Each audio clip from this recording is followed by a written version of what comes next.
Are we going live? Yes, we are live. Welcome everybody. We are live. The cloud just in case we are. We are.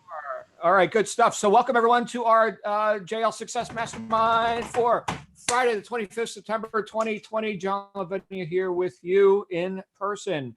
I do have very spotty internet access today because our internet is down. The whole land thing is they're digging up the street and they're doing whatever they're doing, probably laying some fiber optics or whatever. So I'm tethered right now. I'm tethered onto my cellular connection. And as if all that wasn't enough, I'm actually going out into the wilderness today. Can you guys hear me okay? Are we still live? Are we good? I'm actually going out into the wilderness today to experience camping. Yes, that's not something. I'm a city slicker, so I'm not like a camper. Although my wife and daughter have twisted my arm and I am now going camping by a lake. I got a fishing license. I'm going off the grid for a day and a half. That's about all I can handle at this point. A day and a half. But we do have, thank you, Stuart.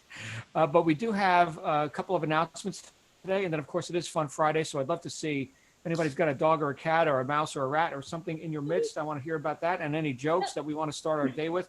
But we do have a special event, part deux, right? I'm trying to be French now. Part deux of integrative nutrition with Therese Macelis, who's not here with us live right now today because she's at the dentist. So hopefully her mouth will be working at 1:30 Pacific, 4:30 Eastern US time. In fact, that's early enough for a lot of our British friends to join us as well. So that's kind of nice. And then of course, we will wrap up the day whilst I am driving into the wilderness. At 6 p.m. Eastern, 3 p.m. here, I will be on the Be Heard broadcast, which is where you get to come and talk about whatever you want, and I will listen. Suggestions, ideas. In fact, we've had a few of them, and they're very good. In fact, we're going to, oh, who is that, Nikki? Hold on, yield the floor. Who's that, Nikki? It's Paddy.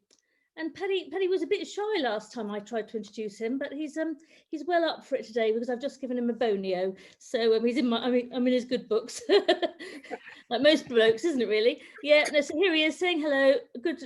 He's a Parson Jack Russell, so he's supposed to have long legs and a skinny body, but he has short legs and a fat body. So something got in the way there. He's a bit of a genetic mutant, aren't you, darling?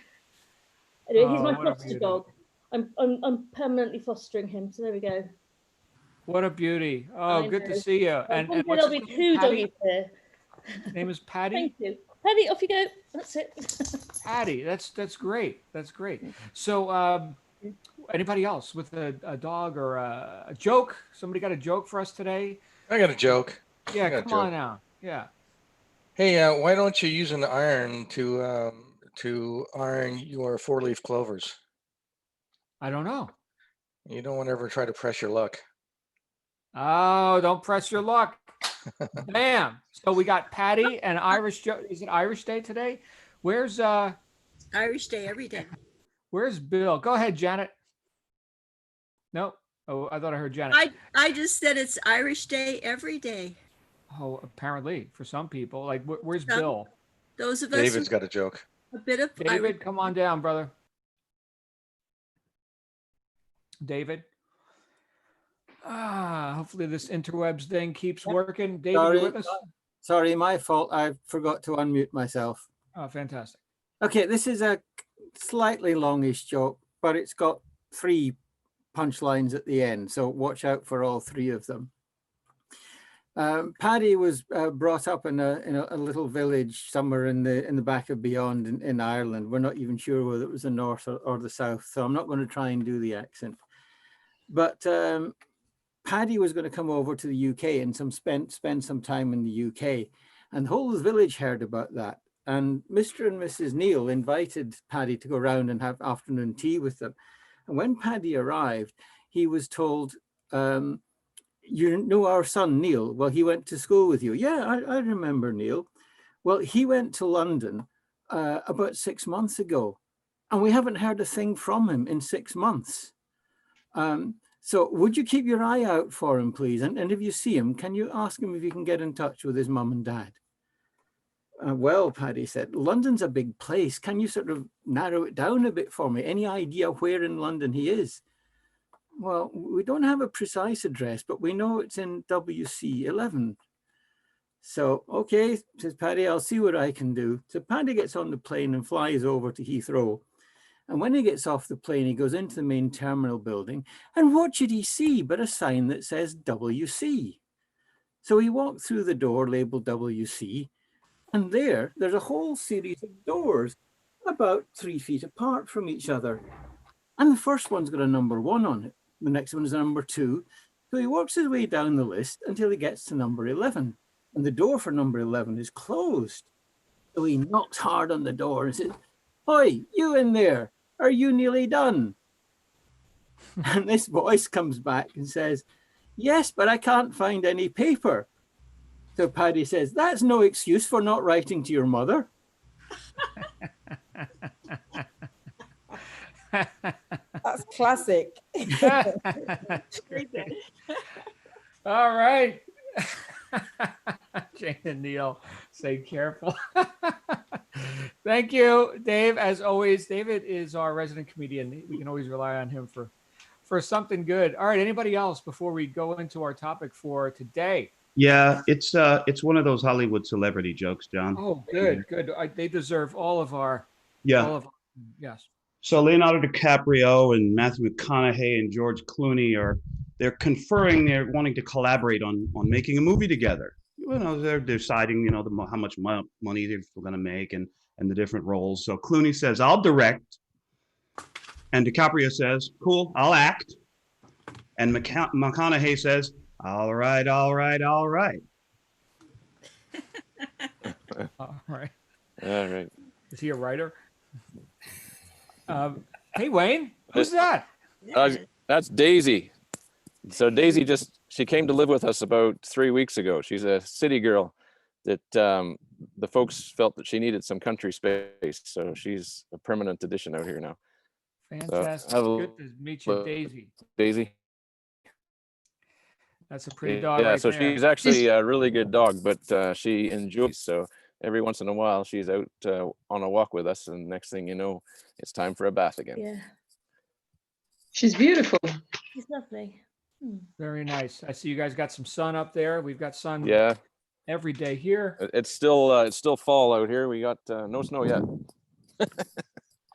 No snow in Canada, but snow in Taos, I understand.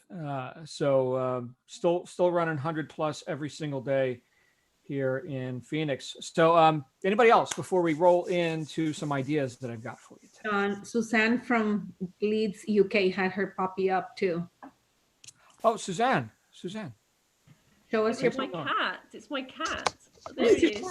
Sorry. He's, he knows that this is important stuff. He wants to join in. Yeah. Oh, he's had his fill. There you go. Thank you, Suzanne. What's his name? Billy Cat. Ah, Kind of like Billy Goat, but Billy Cat. Billy Cat. Very good. Good to meet you, Billy. Okay. Did I miss anyone? Are we good to go? All right. So just before we went live here with our general session, we had our pre-session meeting, which always happens. And prior to that, several hours prior to that, we had Tech Talk with Ego. Ego Obi, some of you, hopefully all of you know Ego. She's one of our facilitators here. And she hosts at noon London time, our Tech Talk program for people who are looking to build a business online. And that could be via e-commerce with Amazon. There are many ways to apply, the concept of e-commerce, essentially reaching into the marketplace and presenting an offer or offers, plural, hopefully plural, to your ideal target audience. That's the ideal scenario. And yet a lot of times people who are attempting to engage in the online marketing space, which is vast, they find themselves lost in the mire of complications and variables, because after all, right, if there's billions of people on the internet, and there's one of you, but there's lots of people that are attempting to offer products, services, opportunities, whatever, then there's a lot of noise that goes on the internet. So Ego shared with everyone a way to impinge more directly using perhaps a different method than you've considered before to get traffic right? Eyeballs looking at your stuff, people possibly engaging with your whatever your offer is. And right there, we're not going to go down that road with tech. Ego already did that. If you remember, you can catch the replay, which will be posted here shortly. But what I wanted to do, because this is the same thing that came up for me today. So Ego, apparently you and I are in the brainwave, connectivity, something going on here. But the idea is diversification, or I could say, dealing with times of change. So I know I've quoted this guy at least once before. This is out of a book called The True Believer, which is about how, believe it or not, how like major movements and cults and things like this are formed. The True Believer by Eric Hoffer, right? So talking about, in fact, we could see evidence of that in our world today with a lot of people who cling to, let's say, an ideology or something which may or may not be true, and yet they base decisions on it. So one of the quotes, though, which doesn't necessarily have anything to do with cults or anything like that, would be when he said that in times of change, learners inherit the earth, while the learned find themselves beautifully equipped to deal with a world that no longer exists. So think about that. In times of change, learners inherit the earth, while the learned find themselves beautifully equipped to deal with a world that no longer exists. You may have gotten really good at a method, a business model for that matter, an entire profession. And you may be among the best in the world at that.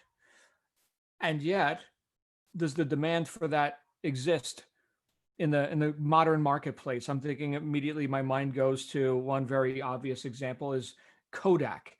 Okay, so Kodak is still in business, believe it or not. They were among the top companies for film, right, photographic film. My first camera was a 35 millimeter, I think it was a Vivitar. Is that company still around? Vivitar?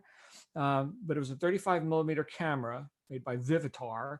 And I would go to the local store and I would buy 35 millimeter, it comes in a little can, right? And you load it in, then you got to make sure that you don't expose it to the light and all this.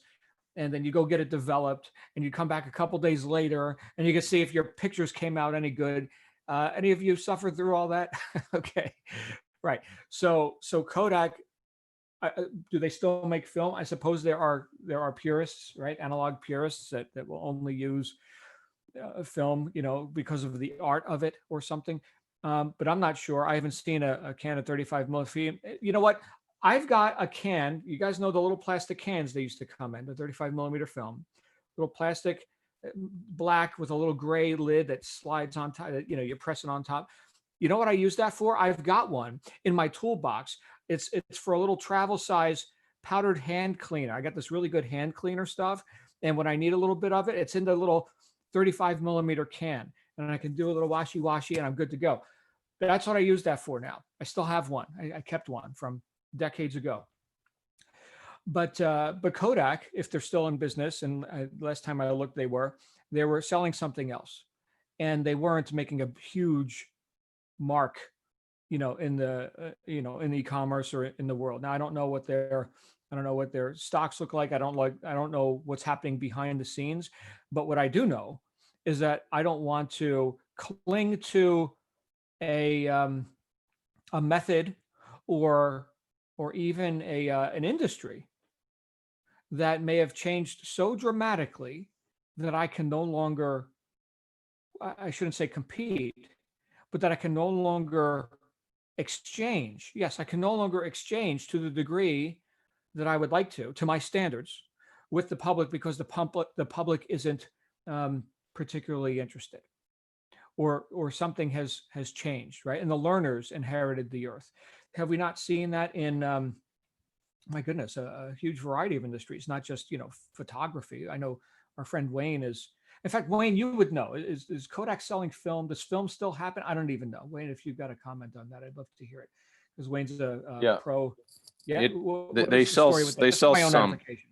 Yeah, you can buy some Kodak films. They're more into like printers, and they sell still motion picture film. So the motion picture industry still buys 35 millimeter film from Kodak. That's an interesting story though, because Fuji also a film manufacturer, was one of the first ones to start pushing into the digital realm when that started to come. And Fuji did quite well in the digital space, but Kodak sort of held fast on analog film, as you say, and it really changed their business, and they're a lot smaller than they once were, for sure. Right. Thank you, Wayne, for that enlightenment. So Fuji went digital sooner. In fact, my daughter's got a Fuji camera that acts like a Polaroid. It's like this big pink thing for kids, right? And you shove the cartridge in, and it spits out like a miniature, what I would call a Polaroid, right? Instant. And Fuji made that, right? Do we need Polaroids these days? No. I mean, her iPhone crushes that toy camera, and it's not a toy. I mean, it's a real camera, okay? But in terms of quality and results, right, destroys it. But it's a novelty item. Kids like to take pictures. Oh, look, I made the picture. Okay, great. Blockbuster Video. Anybody remember that? You know, the list goes on and on. Even like mom and pop hardware stores here in the United States. We got Home Depot and Lowe's Home Improvement. We also have Ace Hardware, which is a pretty large chain, but not nearly the size. You know, when you walk into a Home Depot, it's like this huge warehouse kind of experience.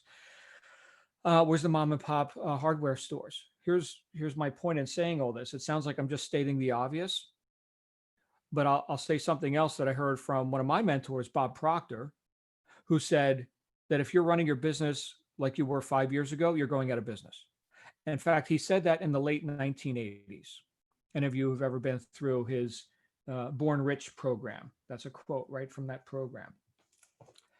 So have things sped up or slowed down since the late 1980s? They've sped up, right? The internet wasn't even really a thing back then, right? I mean, there was some existence of interwebs and whatever, but nothing like what we have here. So knowing that the speed of communication has augmented, right, has sped up so rapidly, and that with that ability to communicate and publish far and wide, you've got much more opportunity. Well, guess what? So does everybody else. And so if we're resting on our laurels, so to speak, then we are putting ourselves out of business.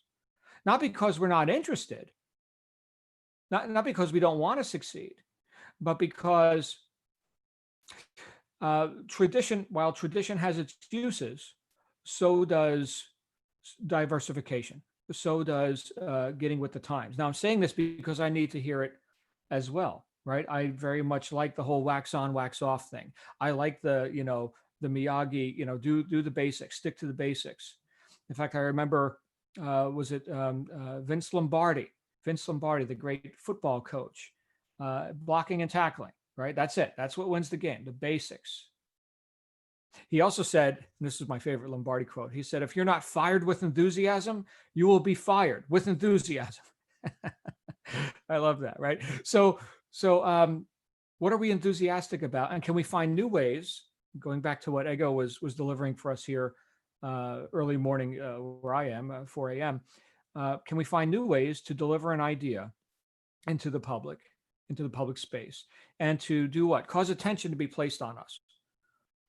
I would not only say yes, but we must. And I revealed, I believe we started our week, perhaps I injected this one idea about the thing that I want to do least. Did we talk about that this week, or was that a prior thing? Does anyone recall us talking about practicing avoidance in the one area that would actually bring us the result, right? Like, we've got all these other things that we can do, and so we do those other things, but this one thing, which may be unpleasant because fear, right? What if I fail? What if I make a mistake? What if I'm criticized, right? Fear of criticism. We talked about that. Was that on one of our broadcasts recently? Anyway, that's what's coming up for me now. But practicing avoidance in an area that could expand my influence into the marketplace is something that I've had to be conscious of, because that's something that, and if we go back to and watch the replay, I'll watch the replay of what Ego was showing us as far as Instagram and stuff.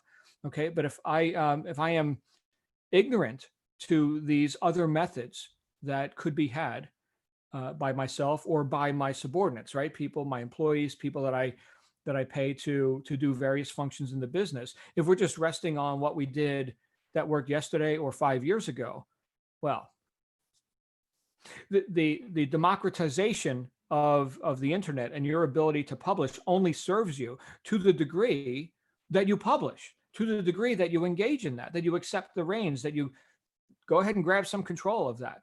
There is a concept that we keep coming back to again and again in these conversations, and that concept is the balance of flow. So inflow and outflow.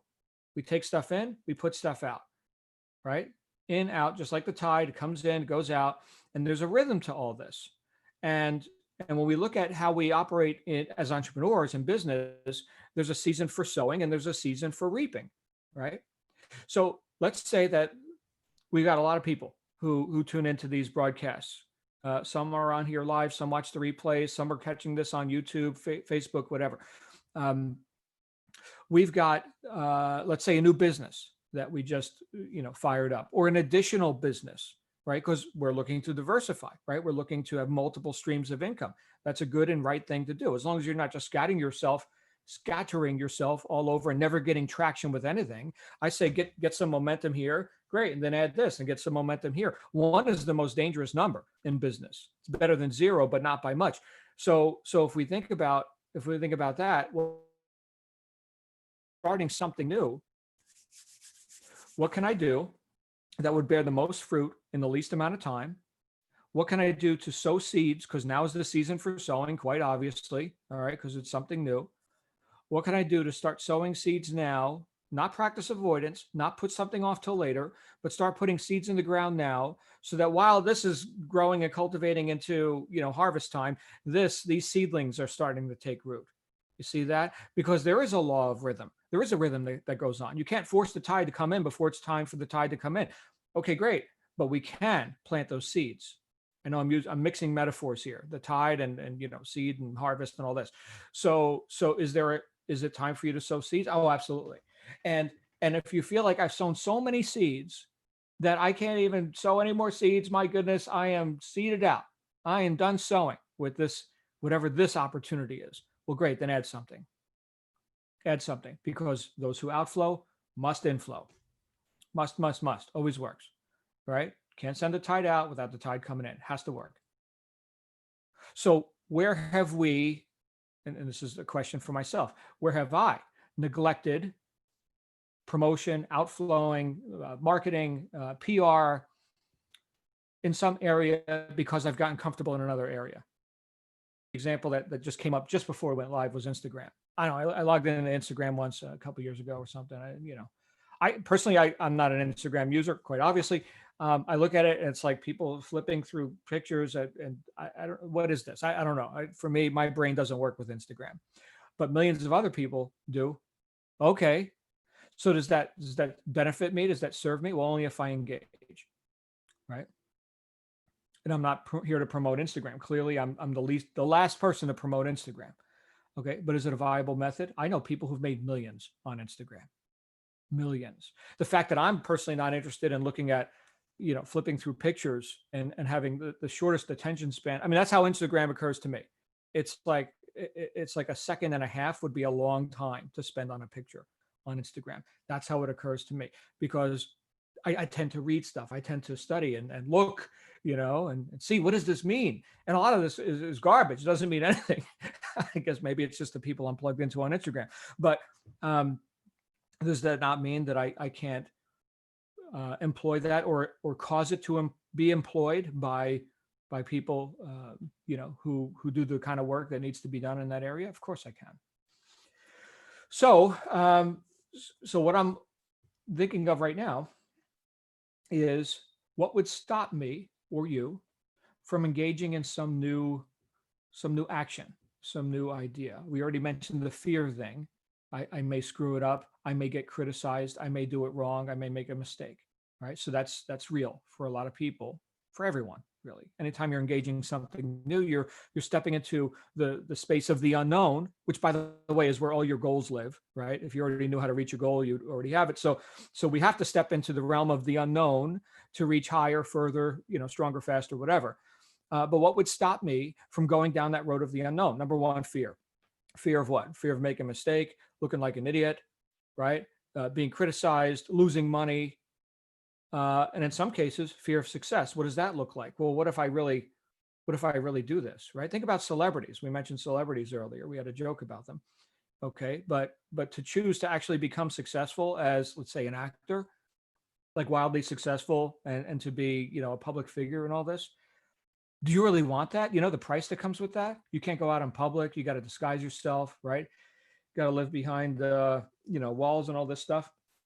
Is that the life you want? Fear of success. That could be a thing, right? So there's definitely a price that goes along with that. Not to mention being known for someone who just basically gets paid to lie and pretend that there's somebody else all day, and then attempt to have credibility with people in common life. If you've got people in your common life, right? Because all you do is pretend that you're somebody else. So it's an interesting proposition. I'm not speaking from experience, okay? Just from objective observation. So what else besides fear? What else could cause us to stop reaching, to stop investigating and perhaps pursuing other methods? I would say, in addition to fear, and I can tell you the number one thing that has stopped me from doing anything new is not understanding what to do. In other words, and really it just comes down to words, really. For example, when I was a youth, I got a job at on a construction site, and I was basically the cleanup guy. We would take scrap wood and pick up nails, and we'd load the dumpsters, right, and get the garbage off of the site. I was, I don't know, 15, 14 years old, something like this.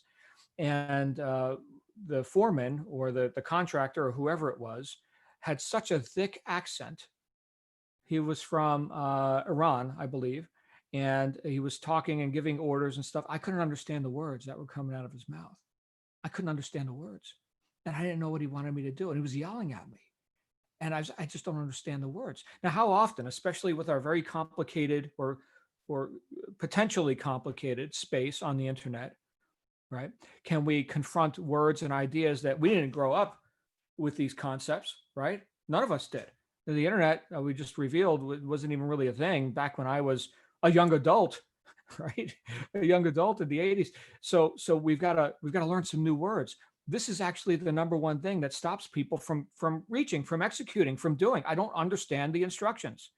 It fascinates me when people buy a new piece of electronic equipment and they don't read the manual and then they can't figure out how to make the thing work. I was like, oh my goodness, RTFM, right? That's that's an acronym. You guys can figure out what that means. So I read it front to back. Sometimes I'll skip through the safety stuff if it's like, hey, don't electrocute yourself, don't throw the toaster in the bathtub while it's plugged in. Okay, thank you. Right, I'll skim through that stuff real quick. But then, or like guns. Anyone who's ever bought a gun, obviously I'm talking to Americans right now because we have the right to do so. But you go ahead and you get the manual that comes with the gun, and there's like 10 pages of the most stupidly obvious safety. There's serious injury or death. Yeah, no shit. Okay, great, got it. So here is the manual. Read the manual. Very good. So not knowing the words or having assumed understandings of words and therefore not being able to execute the instruction properly or do the task or engage in the Instagram thing or whatever it is. There's so many words on Instagram. Send me a DM. What the hell is a DM? Oh, you mean a PM? Oh, no, that's on Facebook. Actually, that's not even a PM anymore because now it's Messenger, isn't even Facebook. It's like, oh my goodness, misunderstood words stops people in their tracks. I don't know what to do. Like the Iranian guy screaming at me. I don't know what to do. I want to do the work. I want to get paid. That's the first thing. Second thing that stops us is what I could call biting off more than we can chew. So while, yes, I believe in getting some momentum here and then diversifying, getting something over there, that doesn't mean all things at the same time. That's not what that means. The fox that chases two rabbits catches neither. There's a gradient that we must climb if we're to get to the top of the mountain, right? Unless you got a helicopter, I don't see any helicopters. Okay, great. So we're going to have to climb. So that means there's a trail. And that means we're going to step one step in front of another. It's rather linear. Okay, but we're going to go up the trail and we're going to get more and more momentum. The higher we get, the faster we can go, and insert metaphor here. But the point is that we experience success on a gradient. There is no, in your life, I will tell you right now, there has never been absolute failure. If so, you wouldn't be hearing me, you'd be a corpse, okay? Nor has there been absolute success. So there's a scale, there's a gradient on that. You climb the mountain. Sometimes we fall back. Sometimes we go higher. Sometimes we could see, hey, we are at a summit. A summit. The summit? No, a summit. There's lots of summits, right? There's lots of games that we can play. Some summits are taller and more rewarding than others, okay? In my life, I've had a few games that I've done very, very nicely in. I've hit some summits. Have I arrived? No. Have I completely failed? No. So you see that it's all on a gradient. And so sometimes we look at those who are higher up the mountain and we compare our insides to other people's outsides, and oh, they are so, and then insert whatever attribution you're going to give them, hopefully not lucky. Because, what's the old saying? Successful people are lucky. Just ask any failure. No, they're not lucky, right? They worked their ass off. They got up the mountain. They may have had help. They may have had unfair advantages. Fine, unfair advantages. How can I get unfair advantages? This isn't about playing fair, right? It's about winning. That doesn't mean at your expense. That just means stacking the deck in our favor to do everything that we can do to get to the top of the mountain because we deserve to. Will there be critics and ankle biters and problems to solve along the way? Of course. So stack the deck in your favor unapologetically. I don't think the world needs any more victims. I think we got plenty of those. And there's no profit in that. Not for us, not for anybody. I think we're starving for leaders. Can you be one? Please step right up. Lots of room at the top. Lots of room. You got to know the words so you understand what you're doing. And then you got to know that you're on the trail and that it doesn't happen overnight. Okay, so we keep building not only our success, but also our confidence that we can, because every step we take, we acknowledge and we notice, oh, look, I'm higher up the mountain than I was before. Any of you have ever climbed a mountain? You know what I'm talking about. You get up a quarter of the way and you're looking down at the valley, right? Here in Phoenix, Arizona, we got Camelback Mountain right in the middle of the city. You can climb up. There's a couple of saddles in there. You go into the first saddle, you could see downtown Phoenix, right? There it is, all spread out. You're not even near the top yet. And you're looking down on skyscrapers. You keep going, and then you're seeing more and more, and you can see the whole, my goodness, central Arizona from up there, at least what seems like, right? You can see pretty damn far. Although these days with all the smoke from California, the air's a little thick. All right, so the point is that you experience life and success on a gradient. The third thing that I will tell you that is atrocious on the internet that can stop people, myself, whoever, right, from getting the fruits or even really sowing the seeds is having only theory, but not any sort of practical or objective way to apply it. So, give you an example with when I was going through college in Tennessee. I went to a college that doesn't exist anymore, or they changed the name or something. It was called Nashville Auto Diesel College. And so I was right out of high school in New Jersey, and I decided I want to go be a mechanic. I want to go work on engines and stuff. And so this was rated among the best schools in the country to do this. And so I went down there, and we had theory. We had textbooks that we would learn internal combustion engine theory. Nice, right? You got to know about that, and electrical and hydraulic and all the other physics things that go into making machinery work. But then we also had practical application, right? Now, practical application was not day one, gentlemen, welcome to the course. Here's a pile of parts, build me an engine. That was not the practical application. That would have been too steep of a gradient, right? We would have been out of, biting off more than we can chew at that point. But when we learned about, let's say, for example, the theory of what's the difference between iron and steel, right? Steel is much harder. It's got a certain amount of carbon in it, right? In fact, we're studying Napoleon Hill's Think and Grow Rich, where he said, persistence is to the character of man as carbon is to steel. Without carbon, you got iron, which is, you can bend it, right? So we're learning about steel and aluminum and all these different things. And then, gentlemen, here is steel, right? And we got nuts and bolts, and we've got, different parts made out of steel. And then here's the aluminum. Notice how it's different, right? Bang on it, touch it, lick it, smell it, do whatever you got to do. Make friends with aluminum. Right here is aluminum, and it's different. And we use it for different things, right? And they expand at different rates. This is important to know, because when these internal engine parts heat up, they heat up and they expand at different rates. Here's why the lubrication works this way and that.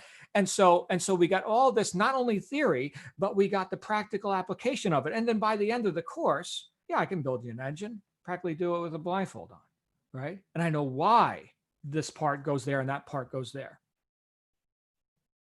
So, excuse me. So we've got to be able to combine theory with practical application, with objective reality. And so often, not just on the internet, okay, but all kinds of things that we can do in life, we get the words, well, that's good, you're halfway home, okay, you got the theory, but can you do it? I will cite our educational system for being grossly negligent in this area, where kids are taught to recite or repeat or memorize some piece of data for what end, right? So they can pass a test. Can they use it in their life? Can they? Most often the answer is no. We've got kids coming out of college with $150,000 in debt who have no marketable skills, nothing. I'm laughing, I shouldn't be. It's a scam. Can you do it? That's what any employer wants to know. That's when I came out of diesel college, right? And I got a job on a tugboat fleet in New York Harbor working on locomotive engines and stuff, which was a miserable job, by the way. But can you do it? Yeah, I could do it. Yeah. And I did it. Can you apply what you've learned? As an entrepreneur, you can't fire yourself. Well, I suppose you could.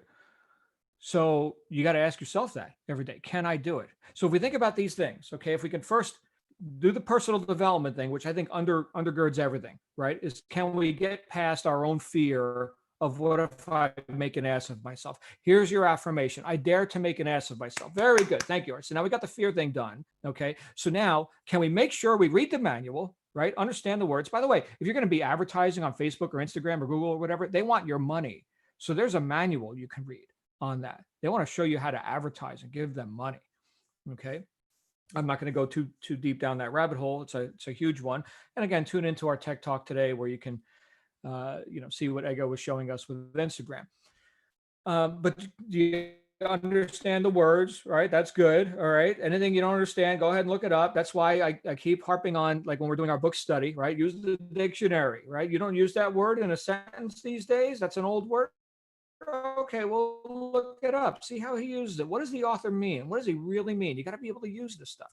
All right, so you understand the words. You don't bite off more than you can chew. You know you're on the path, right? And you know that as the more you do, the more you'll be able to do, and the more confident you'll feel about that. That also helps with the whole fear thing. As I think Napoleon Hill reminded us this week, right? Faith is the antidote to fear. Faith in what? Faith in your ability to succeed. In other words, confidence, certainty, self-belief, right? Positive self-image. How do you get good self-esteem? Do esteemable things, right? Have a good self-image, right? So we're going up the trail, okay? And we're applying what we learn as we learn it. We're balancing the flows. It's inflow of data and it's outflow of action. In, out, just like the tide, right? We sow, we reap. We sow, we reap. In fact, every time we're taking in an idea, we're reaping the fruits of someone else having sown before us. Every time we receive an idea from an author, we read the manual, we get instruction from a mentor, we show up on the job site and we get, good, guidance from someone whose words we can understand. Here's how you do the job. Fantastic, right? We just reaped. That's an inflow. That's a reaping. Should we not balance that with an outflow, with a production, with sowing seeds? We should. In fact, we must. And that's how we can balance theory and practical application. And the more you touch the machine, why am I no good with Instagram? I've never touched it. I flipped through it a couple times, right? Posted a couple of things, right? Meh. Okay. But I'll tell you what, Zoom, we're on Zoom right now, right? This is technology too. I know Zoom like the back of my head. I don't even see Zoom anymore. I see you guys. Totally transparent. Have you not seen this work in your own life? The more you touch the machine, the more transparent it becomes. You're not looking at the gas pedal on your car. I hope you're not, right? Oh, where should I put my hands on the steering wheel? You're not doing that anymore, right? No, you're not introverting on it. You're extroverting. You're looking out. You're looking at the scene. You're surveying the other cars, the traffic, where is this thing moving? What are my surroundings, right? Because you're not introverting inside the machine, you're extroverting outside the machine. And the more competent you become, the more able you are to extrovert. And what does that allow us to do? And I'm going to shut up with this. My goodness, it's 40 minutes past. What does that allow us to do when we become competent? When we get past our own fears, we understand what the hell we're doing because we read the manual. We know that it's not instantaneous overnight. So therefore, let me go in a gradual rate here and not condemn myself for not being at the top of the mountain. And we commingle theory and practical. We inflow and we outflow. We create a balance in the tide, right? What does that allow us to do? That allows us to be okay with who we are so that we can now focus on the customer. Yes, we can extrovert. Rather than wondering, am I doing this right? The way to do it right is to know you're doing it right. And the way to know you're doing it right is to do everything I just said. Can we do that? I think we must. We must. Or be stopped, right?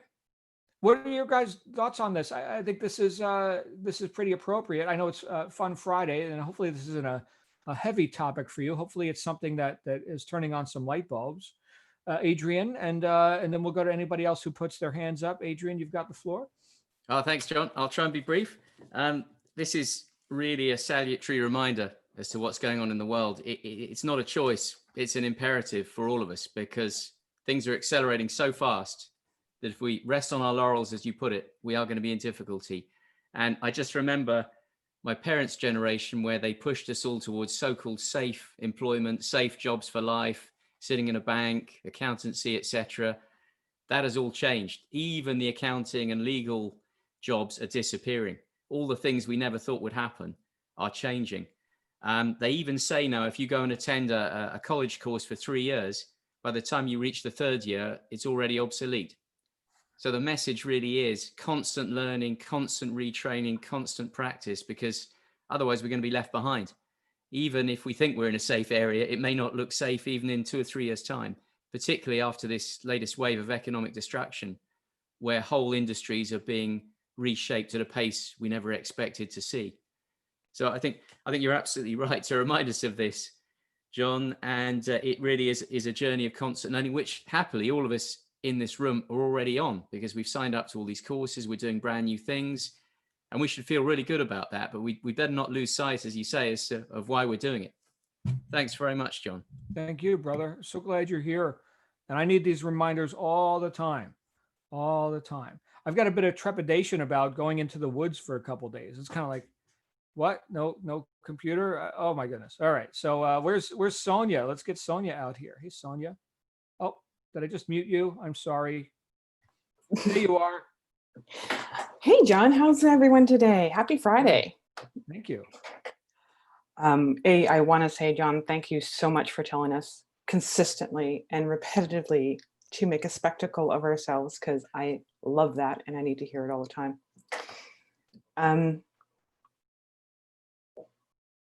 Learning new stuff and not letting the fear of things get in your way is huge. And I'm a big proponent of doing things that way. To give you an example, I work for the government, and I work in a team. It's been 5 years now, and that I've been working in the government, and I work with a team that everybody's been doing the exact same job, the exact same way for 7 years, 10 years, 15 years, and nobody's doing anything any different or pushing themselves in any way. So I signed up to do Amazon. Great, I'm loving it. Got involved with you guys, fantastic, love your energy. I feed off you all the time. And because I'm making those changes, recently an opportunity came up for me to start doing accountability rep with Knowledge Source for the new people that are joining with Amazon. And instead of telling anybody in my world that this was an opportunity, because I know all I'm going to hear is you're spreading yourself too thin. How are you going to do that? Just focus on your business or focus on your job or whatever. And I didn't want to hear any of that shit, because to me, being there for other people, being of service to other people is part of my business. It gives me the opportunity to practice the mindsets that we talk about here each and every day. And it makes me so freaking happy when I do these calls with people and I'm engaging with like-minded people, and I'm more productive in my job. I'm more productive in my day. And yeah, I'm working more. Whoopee shit. This is the time to sow the seeds, because in 6 months from now, in 8 months from now, I'm going to be in a completely different space. And that's what's important to me. So yes, it is time to reap. And yes, it is time to sorry, not reap, to sow the seeds so I can reap later. And there was a little bit of concern that I might, be the fox that is chasing 2 rabbits and don't catch one. But that hasn't been my experience this time around. I'm famous for doing that. I will be the first one to say I'm usually the one that will bite off more than I can chew. But this time I'm finding that my mood is better, my energy is better. I'm getting so much more done, and it's easier.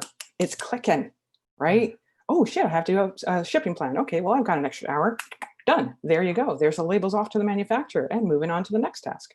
I freaking love it. So I love this talk. This is a fantastic talk today. I've been busy, so I haven't been able to tune in much this week, but I do listen to you guys every night, and you're with me in my mind and in my heart every day. I'm so grateful for you guys. Thank you. But yes, that's pretty much all I have to say. I rambled. I'm sorry.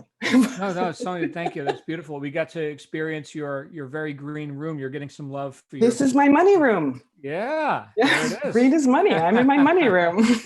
Get some of that green energy. Good times. Good times. Doesn't it feel good to be in the flow as well? It right? does. You're in the flow. Yes. It's not forced. And so I'm experiencing from you that you're in the flow with some new actions that you're taking. They're flowing. Okay, great. Let's flow it. Yeah. Good stuff. Let's go to Koila, then Virginia, then Jane, then Glenn. Hey, Koila. Hi there. Hey. How is everybody? Hope fine, I hope. You look like you've been doing DIY or something. Yeah, I have a small story from this week, which is kind of related to what you were talking about on Monday, which was expectations, and a bit of what you were talking about today, which is avoidance, amongst other things. And as you know, I'm standing in an election, and I got a program to do publishing, not something I'm very good at or have any practice with really, and made myself an election flyer. And I made that A4 because I only have A4 paper to print it on. And in the kind of election I'm standing in, there's a budget. So you have a limit as to how much you can spend, hence doing quite a lot of work for myself. So anyway, I did this flyer, and it was just to post off to the shops and have put in windows and things. And then I discovered that it was possible to put an insert in the local paper just in the ward, in the North Isles ward where I am.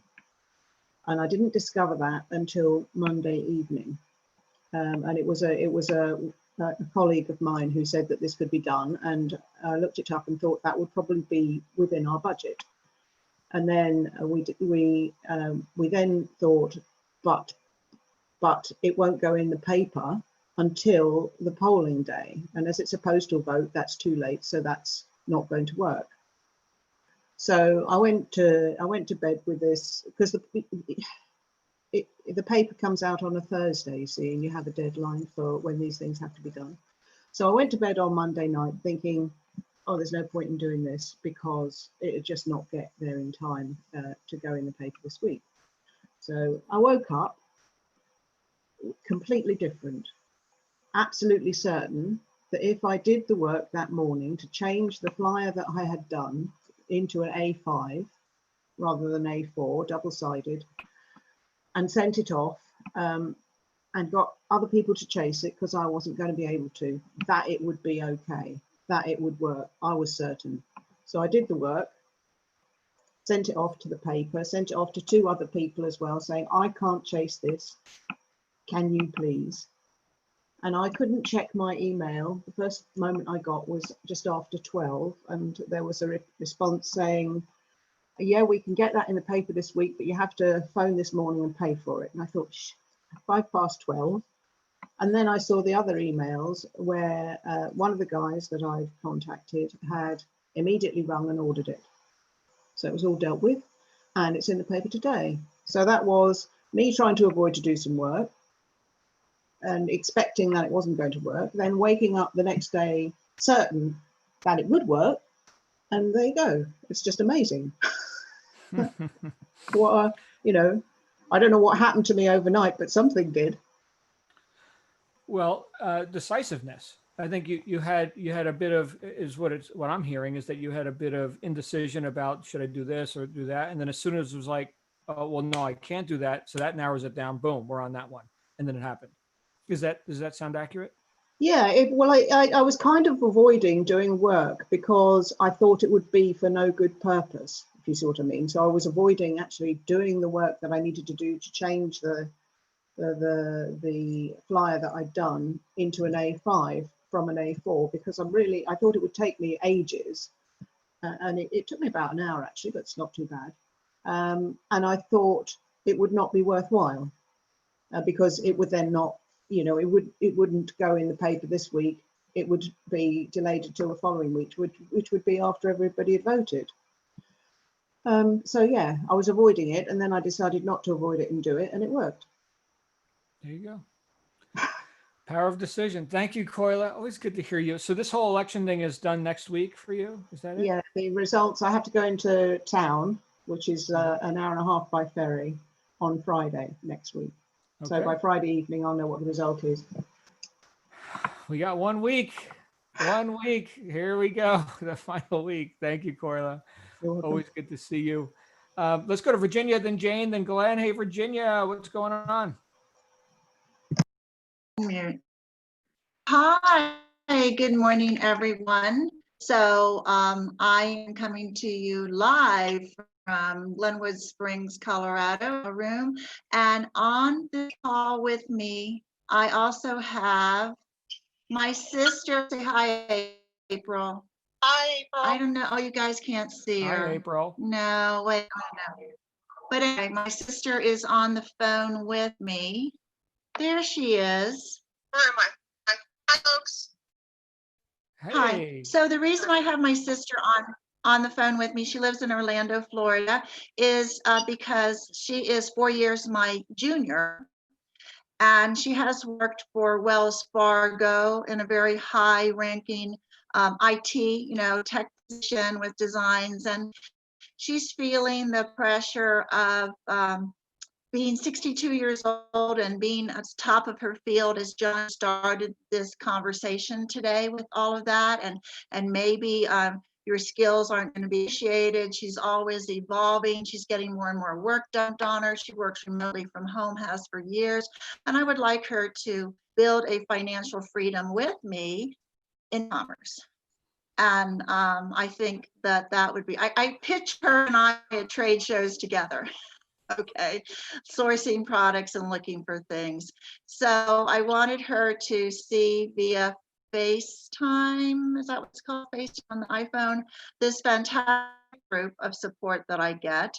And I'm going to try to introduce her to some of the Blue Sky and the helium and all of those things. So any input anyone has to kind of encourage this overworked woman like myself.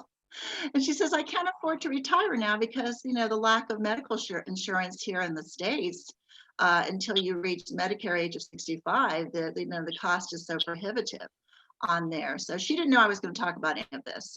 And she is only now, I signed up with Blue Sky Academy in mid-April, and did the whole merge into the John Lavinia cult, okay?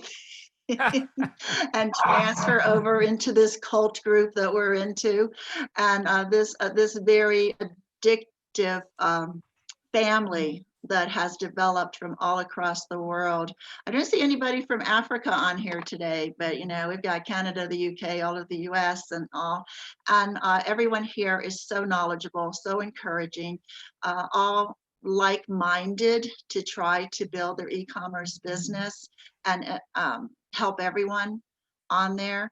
So if there's any thoughts that you can throw our way, as far as, you know, trying to, you know, when you're trying to tell somebody what you're doing, they all think you're crazy, or, you know, maybe you're going to fail, or why are you doing that? So I'm just now involving her. And Adrian, hi, Adrian. Adrian is from the Grand Caymans. So that's just all I wanted to say. And this was a great topic. And I will turn the floor back over to everyone. Well, fantastic. Thank you, Virginia, and welcome to your sister as well. And you're saying that you're 66 years old, Virginia? Is that what I just heard? I am, and my No sister is 4 years friggin' my young. way. No way. Virginia is 66. I don't believe you. You are a liar. Liar. Pants on fire. Okay. So I there's really keep thinking there's like a 10-year misprint on my birth certificate somewhere, but no, that's not happening.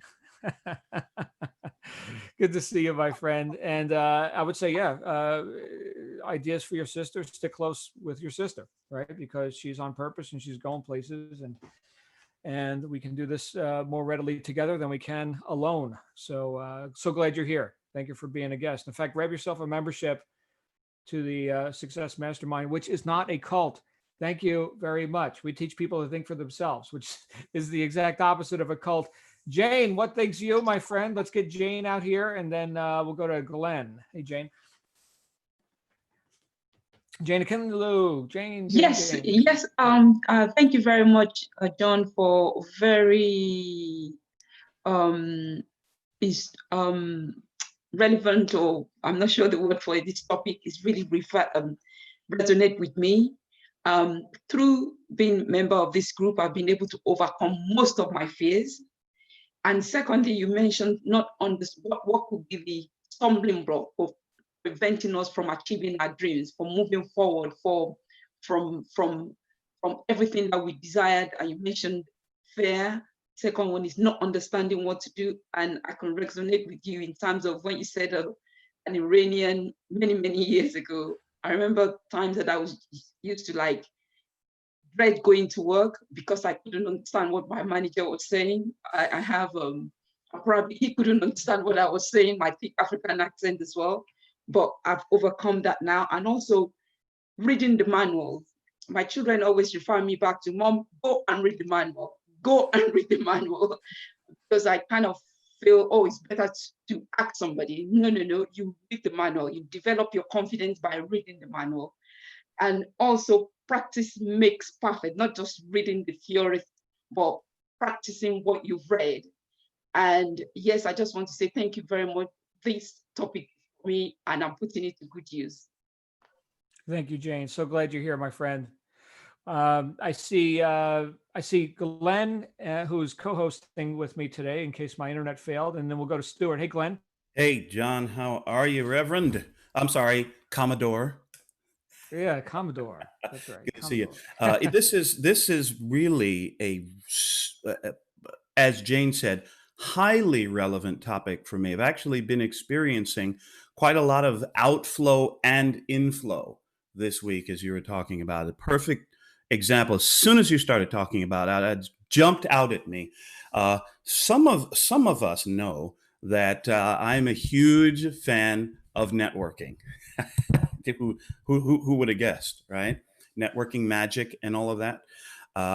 But this week particularly, I've been focusing and working my tail off, meeting new people, having new conversations, making connections and new friendships and everything else, and referring business to people in the confident expectation that all of this will come back to me in terms of profits and new business and so forth. And there's never been a doubt in my mind that it was going to happen. And in fact, what happened this week, I participate in a major networking, professional networking organization, through which I've been able to do a lot of business over the past few months.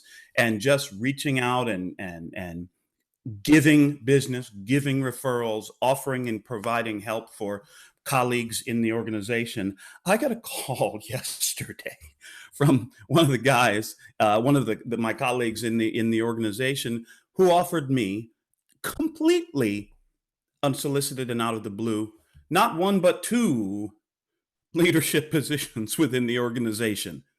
And I was immediately reminded of, when I got this call and the offer, I was immediately reminded of a famous quote from Sir Richard Branson that we all know, right? If somebody offers you an amazing opportunity, but you're not sure you know how to do it, say yes, then learn how to do it later. So he said, well, I said, well, make sure, what are you asking me? Well, can you do this? Can you do that? Can you do the other? Hell yeah, I'm in. Let's go. Just like that. And now I'm going through the process, and it's going to be absolutely fantastic. So it was results. One of your favorite words, right, John? Results. Outflowing and outflowing.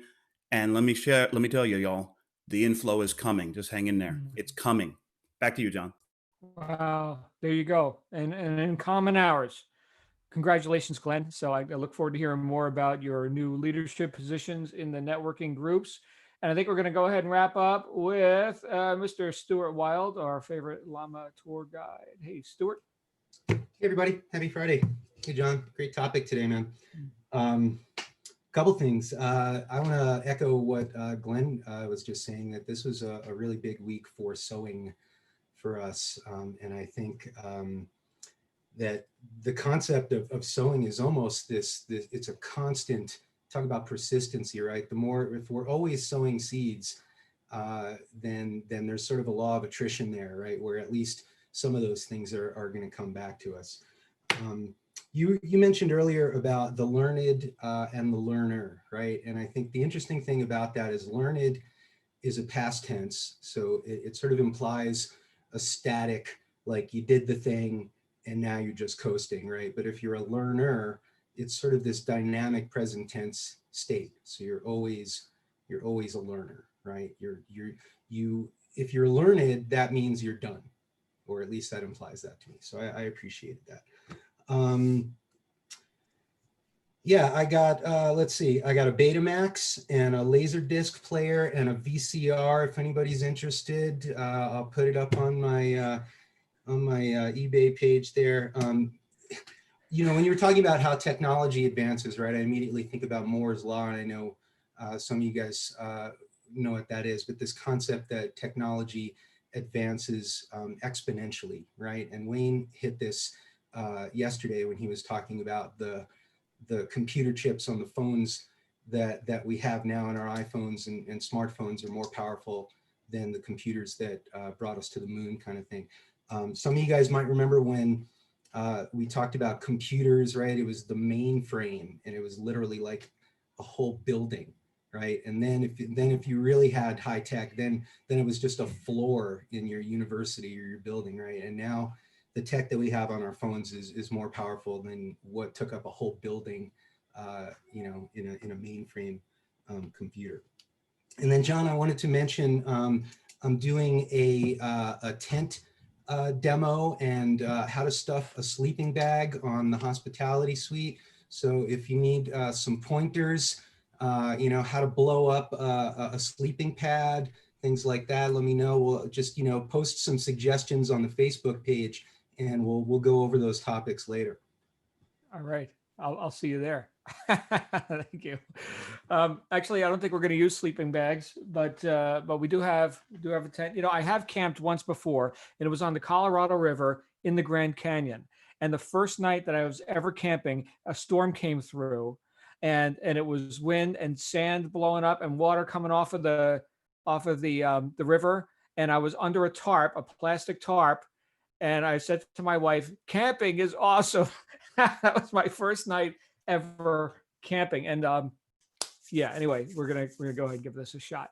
So thank you, Stuart. Thank you everyone who participated here today. I know we had a couple of people who had to leave. We're past the top of the hour. Remember today at what time is that? 1:30, 2, 3, 4:30 Eastern, 1:30 Pacific. We are having integrative nutrition part 2 with Therese, assuming her mouth is working because she's done with the dentist. Secondly, 6 p.m. Eastern, 3 p.m. Pacific. Be heard. You got some ideas? You got some questions for me? You can catch me while we are headed up to the mountains to do some camping and fishing and all that. In the meantime, we do have a hospitality suite.